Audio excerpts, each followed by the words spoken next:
Hey everyone, how's it going? It's been a while since I made a video that is not about games. um, Today I want to kind of talk about this article I've read. It was published on, I think, just yesterday or the day before, December 8th, 2021. So these are the 16 big ideas that will change our world in 2022, and I'm always interested in seeing what ideas are out there. It's kind of um, ties very closely to my company, right? Because we're really into big ideas.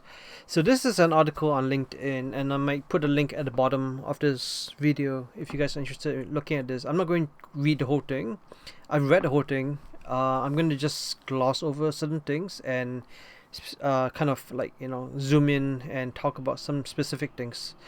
It's really interesting that as we get closer and closer to the new year, usually every year, what I do is around November, December, I will start to plan the next year, right? And so, like, I just stop work for the.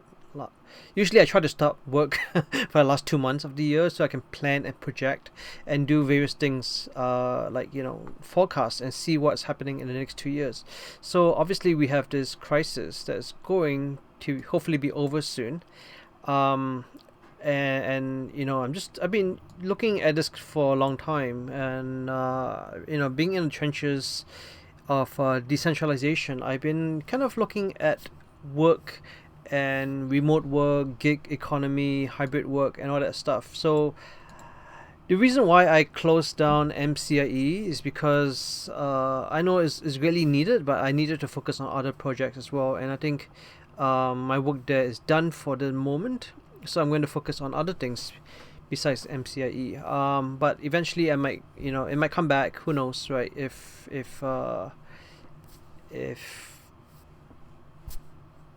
the ducks we're not really sure yet, but I'm just saying that maybe, but let's keep on going with this article.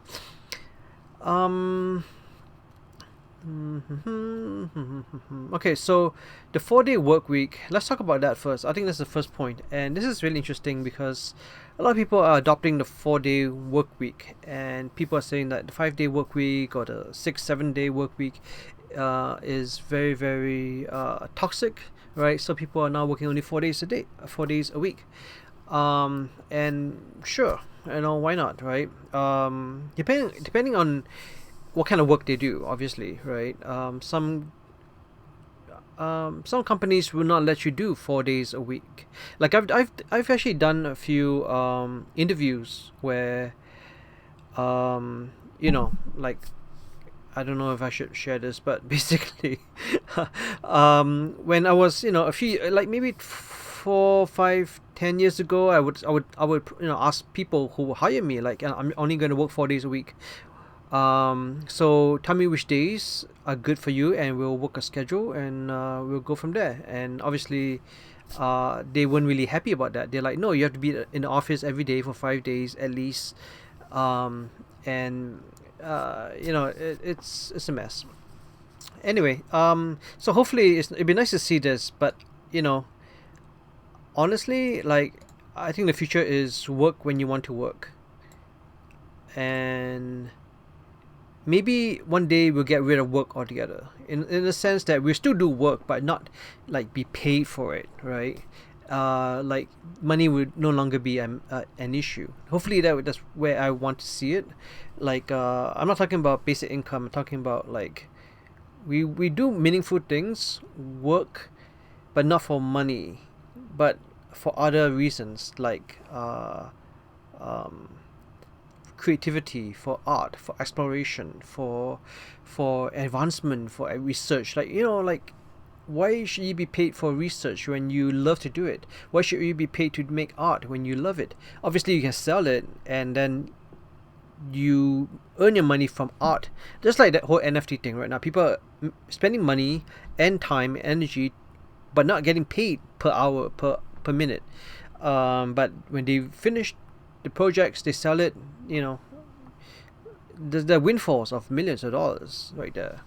So Um, interesting stuff. So I'm not sure about the 4 day work week. I mean, I think like sometimes personally I work 2 days a week, maybe 1 day a week sometimes, sometimes 7 days a week, and maybe, and when I say work week, like I'm talking about like a work day could be 16, 20 hours, right?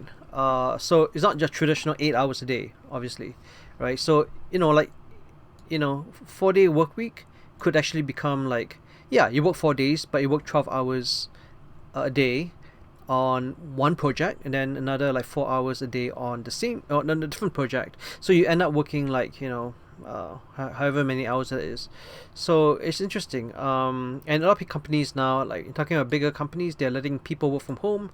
So if they say that, okay, 4 day work week, right? Like depending on what industry you're in, like some people who are in finance, they work from 10:30 a.m. to about like 10 o'clock at night. So they work 12 hours, or 9.5 hours, or they work to like 3 o'clock in the morning, and then they sleep, and then they wake up at 10 o'clock, and then they get ready for the day, and then they start working at 10:30 a.m. and then they go all the way to 2 to 3 a.m. Obviously they have lunch and dinner and all that stuff in the between, so they don't work the whole block of time, but it is what it is, right? So um like extra days, like all that stuff, like, oh, you get 2 weeks off. Like, what is that? That's uh I mean, it'd be nice if you work 4 days a week and then you get like 2 weeks plus all the other days off in a year. So yeah, what is that, like another 45 days off plus weekends? Anyway, interesting. So, okay, next thing is like our cities will run on crypto. So, this is kind of dear to my heart. I kind of like to see this, and not necessarily. Like, if the cities are run on crypto, that means the cities are in control, and you have to not be anonymous, I think. So, it's going to be really hard. I mean, there's a way, but it's gonna be really hard to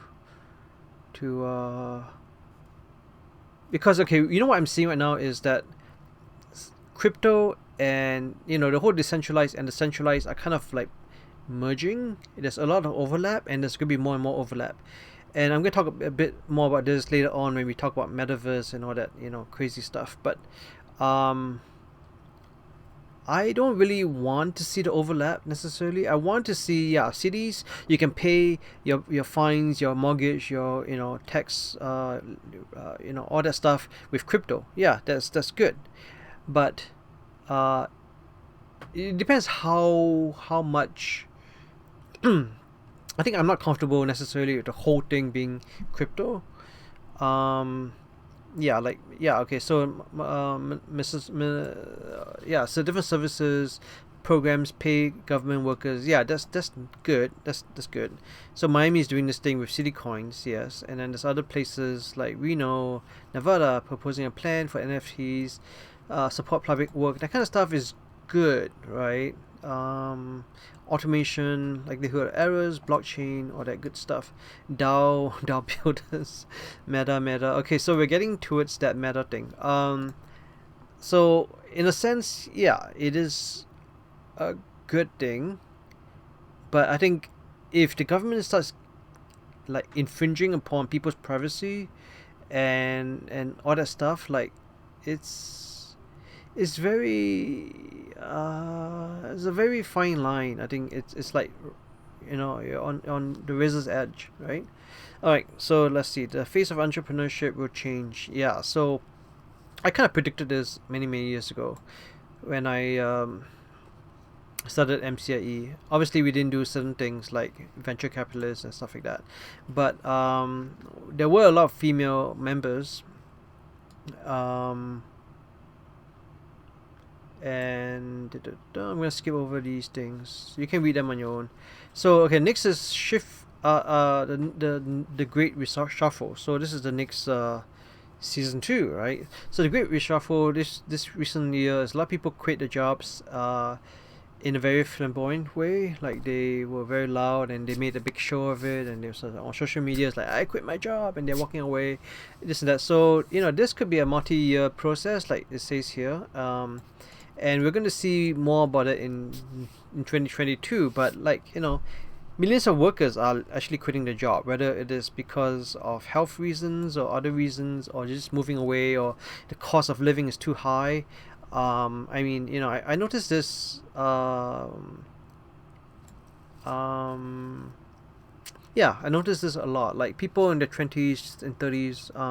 I know certain people who just have their own business. They become nomads. They go to different places, and maybe it is Silicon Valley, or it could be some other countries in Maldives, for example. And they can basically work and do anything wherever they are, right? It doesn't matter. It's actually cheaper in those countries. I know this guy in Brazil who makes millions a month, and he just lives in Brazil, and he's happy there. So yeah, I love to see this more, but with travel restrictions and that kind of stuff, hopefully they would not cause problems. Okay, so yeah, I think a lot of people would switch jobs, and the thing is, I'm also been looking at how a lot of companies and people nowadays.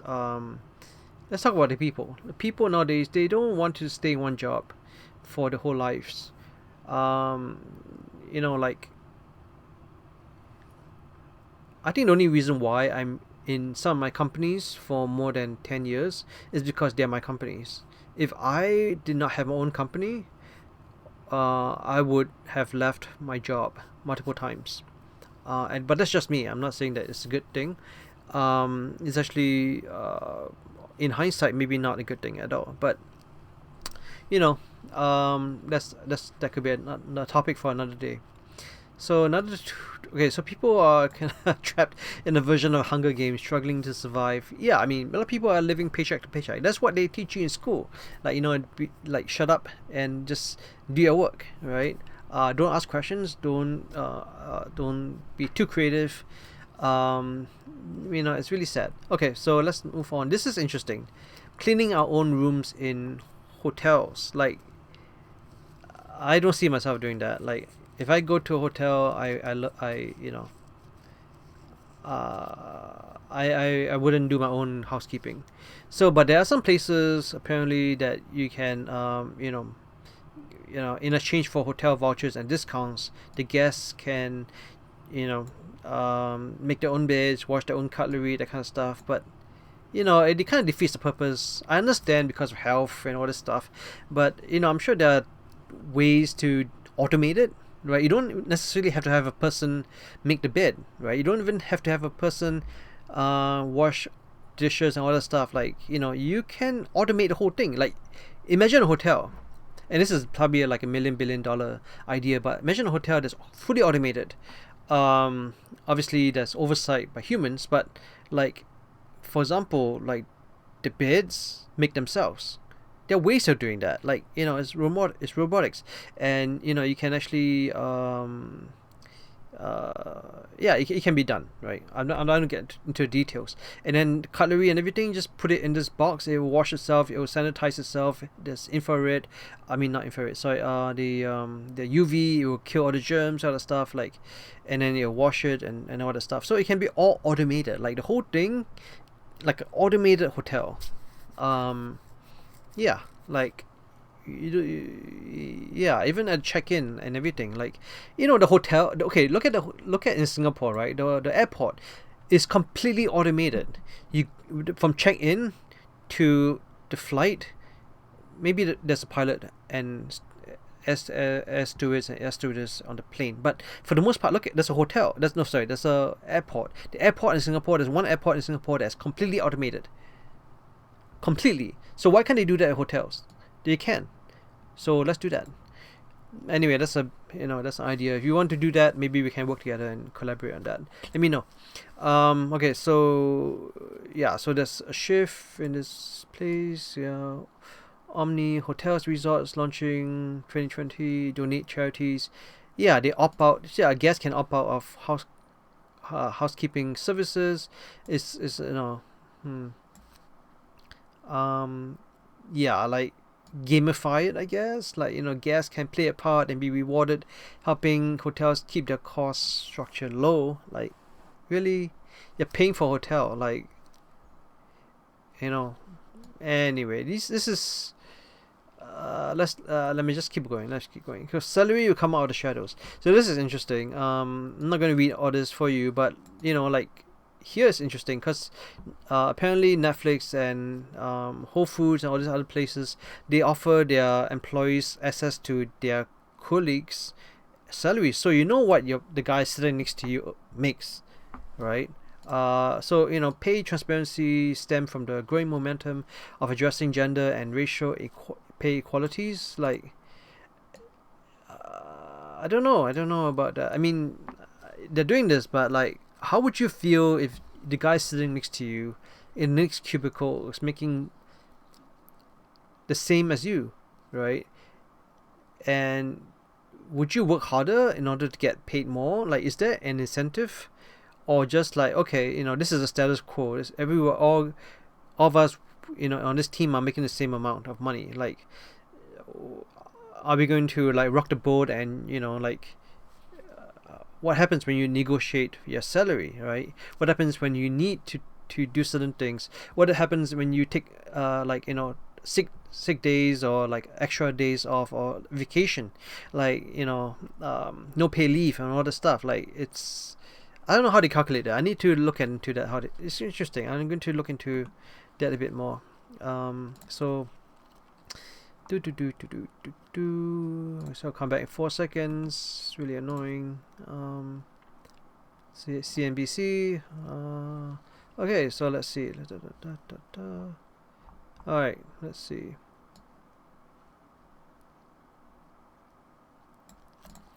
Yeah, so there's detailed information about salary, benefits, stock options, pension for all directors. Obviously, directors and people like that. Yeah, you need to know all that stuff because it's all in the prospectus anyway, right? All the shareholders should be able to see that information. So performance, including incentives, fixed portions. Yeah. I don't know how I feel about this. Again, I'm trying to move people towards like the no pay option, where money is just money, and I don't know. I don't know how. Like, is there really an incentive to pay people at the maximum?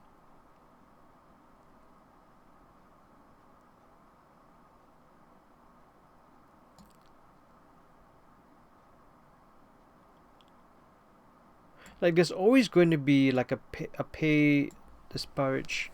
There's going to be like a difference in pay between the CEOs and executives in comparison to the employees, right? Like, it's always going to be there.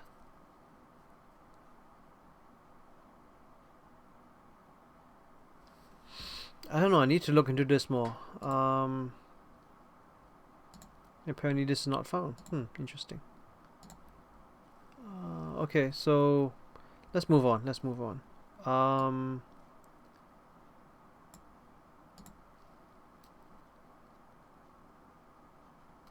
Yeah, this is what I was talking about. Resentment, rivalry, and people can just poach. Yeah, rivals can just poach because they know how much they're making.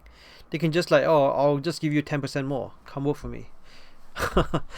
Or maybe I'll double. 100% more. Right? Come work for me. Okay, so next is this, which I'm going to skip over. I have okay. So big tech will rival and supersede government on the global stage. You know what? This is interesting because I noticed that government is trying to like squash big tech in many different ways, and I think they're working together in the background. But now governments want to get into big tech, and I think later on in this article it talks about that a bit, but it's governments are slowly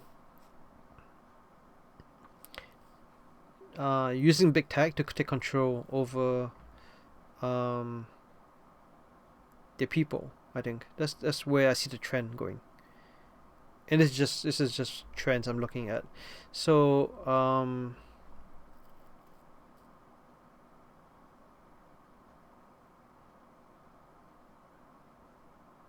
yeah, it's funny because they mentioned Alibaba here, but look at what happens with Alibaba. They were, if they were like really trying to become sovereign, and rivaling the state of influence, uh, uh like trying to be their own entities, um, like this guy got crushed, right? And then Amazon is still okay. Google and Facebook, Meta, and those other things, these are still okay, right? But Alibaba, when they spoke out, like when they wanted to get out of under that umbrella, or that system, I think they got really penalized for that. And um, I don't want to get into conspiracies, but it's not as easy as you think. They're not really sovereigns. Um, they're just like tentacles or extension of the government, right? Um, so what happens when these other companies? I think these have better chances of doing that, being sovereigns. But anyway, let's see. So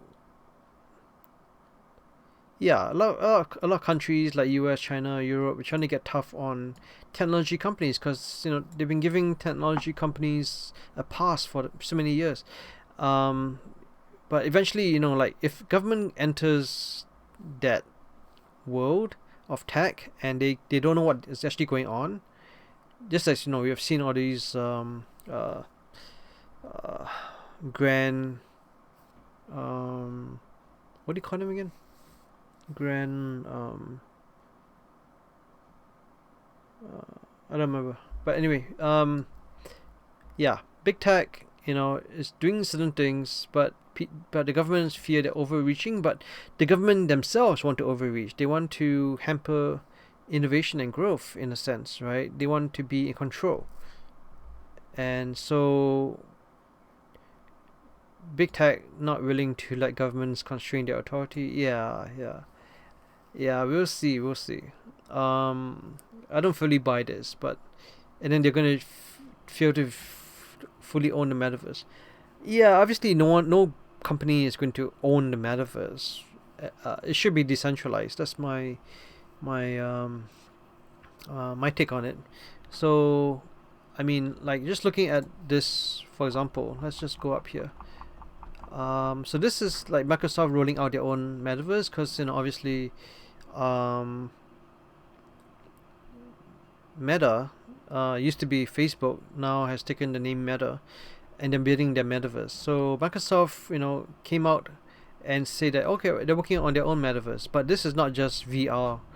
You don't need to have necessarily um, the goggles or the gear or the stuff. Like you don't really need to. It's actually using emojis and there's 6 cameras. Where's that? HoloLens, 6 microphones. Sorry, 6 microphones, 16 cameras, that kind of stuff. Like I don't know. I mean, like, how would you feel talking to someone who is digitalized, right? Yeah, I'll leave it at that. Interesting stuff at the bottom here. I read all 6 pages already. Let me just go back a bit to the previous pages. So, what is virtual reality? This is a good primer on that. What is virtual reality? So you can go to school, go to work, play games, watch concerts, browse store shelves, and much more without leaving a physical home. Yeah, so that's the idea, right? And right now in games like Fortnite and Roblox, you can kind of do that, but it's not fully a metaverse. So Microsoft wants to make their own metaverse accessible on any device. Snap has used their lenses in the past to do that. Nike also, this is interesting. I actually looked into this because I was kind of interested in what Nike's doing. So I looked into this, and apparently Nike is trying to do all this copyright and trademark infringement stuff with the US Patent and Trademark Office, in order to make sure that their logos and mark images and trademarks and all this stuff is cannot be used by other people in NFTs, for example, right? Trademark registration applications are all intended to cover the categories of downloadable virtual goods, namely computer programs featuring footwear, clothing, headgear, eyewear, bags, sports bags, backpacks, sports equipment, art, toys, and accessories that can be used online and in virtual world. So this is basically about the NFTs. Yeah, the swoosh logo. Where does this say NFT just now? Yeah, basically, all these can be turned into NFTs, but they want to have the copyright on that. But I don't know. I mean, interesting read. If you're interested in this kind of stuff, you can read it on over here. Okay, so let's go back here. So this is also interesting. What interoperability is. VR, AR is very important as well. Just like we had the Pokemon Go, and then the MMORPG, and obviously these things, right? Yeah. Okay. So it kind of brought me back to this article. It's really interesting when Mark and Rachel went to visit Puerto Rico in a virtual reality cartoon. This was, I guess, back in 2017 when the graphics weren't as good, but like he got a lot of backlash on this. Yeah, it's like he went to this place. Yeah, he went to this place that, he says he was trying to raise awareness, but doing it remotely, virtually is very different. You should fly there and do it in real life. But I know what you're trying to say, and it's unfortunate. But obviously he's gonna get criticized for that, because Puerto Rico at that point, they just had a natural disaster, right?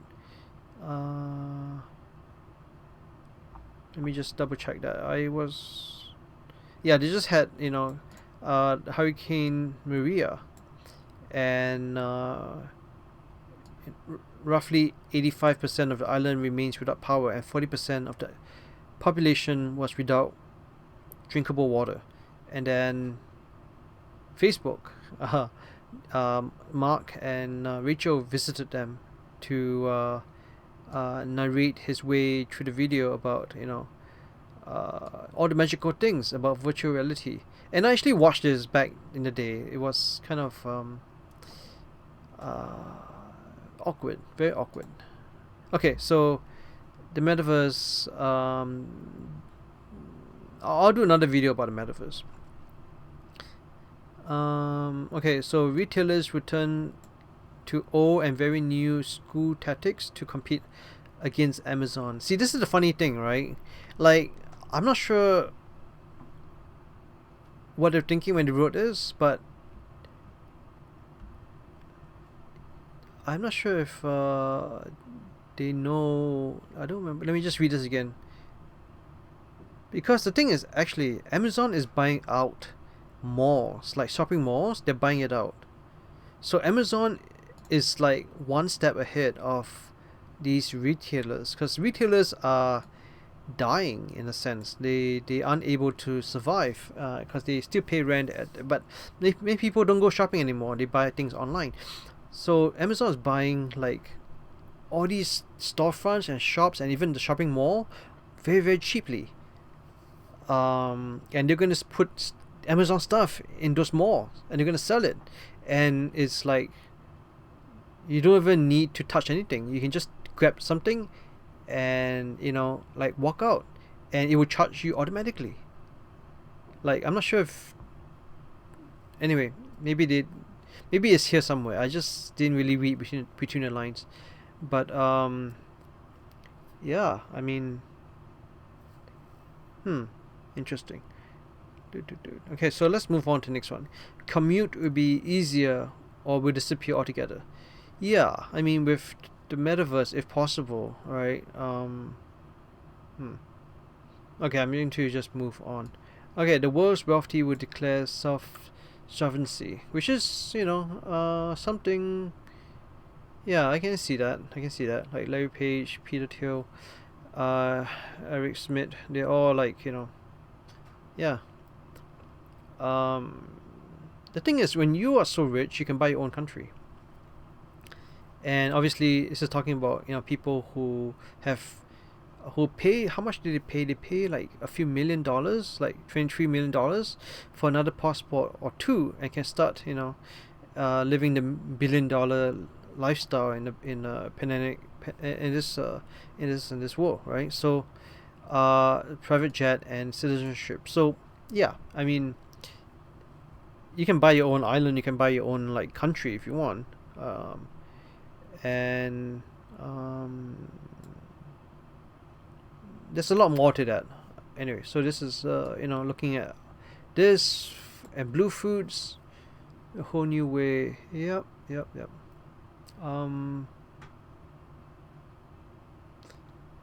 Okay, sustainable investing black backlash will arrive.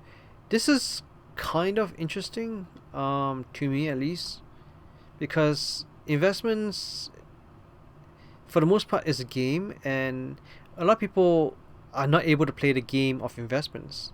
Investments is like something very, very important to do. Everyone should invest in something, whether it's property or NFTs or crypto or stocks or bonds or any of the other stuff that you can actually invest in. Like, investments are very, very important. Everyone should learn investments in school.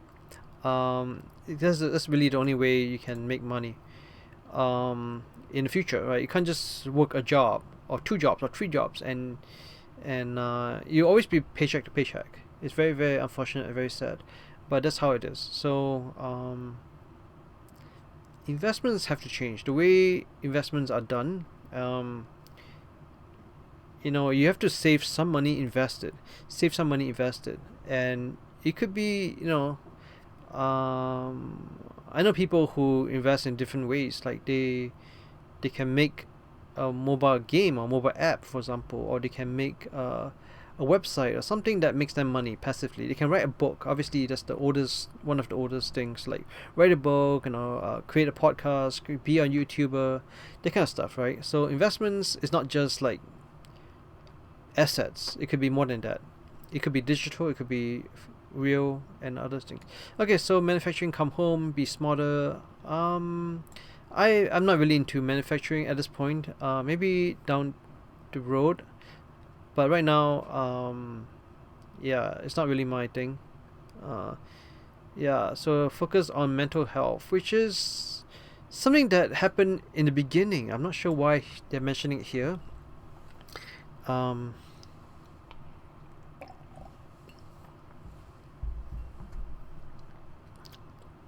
There's a lot of talk about mental health, and I think the people with issues that need to talk about it mentally, they need to address it. And I know kids and adolescents are not used to this kind of stuff. They're still growing, developing, and not being able to see people's faces and all that stuff is a major issue. And obviously mental health is important, but yeah, I mean, oh man, what can we do about this?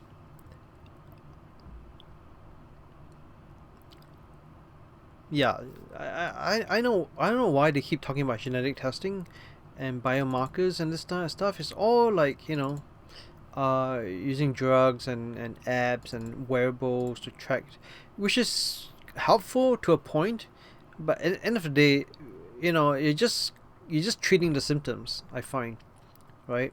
You need to get to the main thing.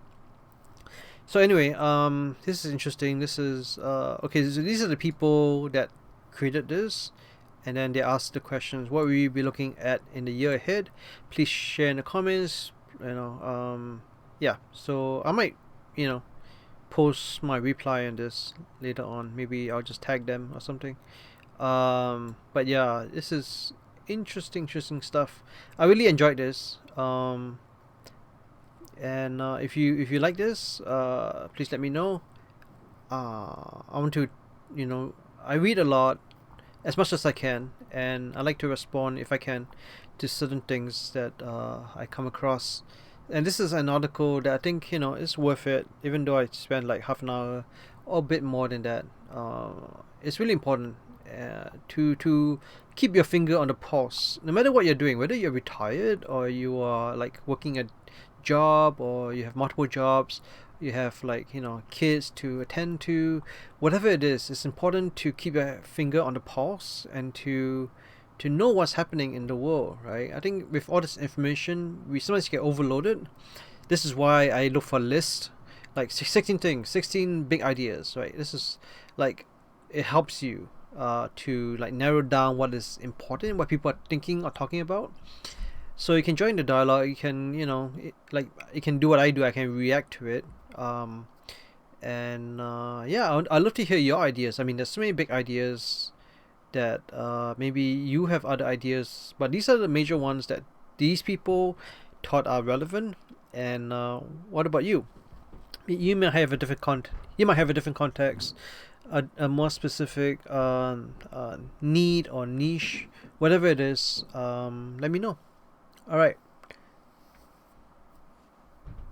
Till next time then. Bye for now.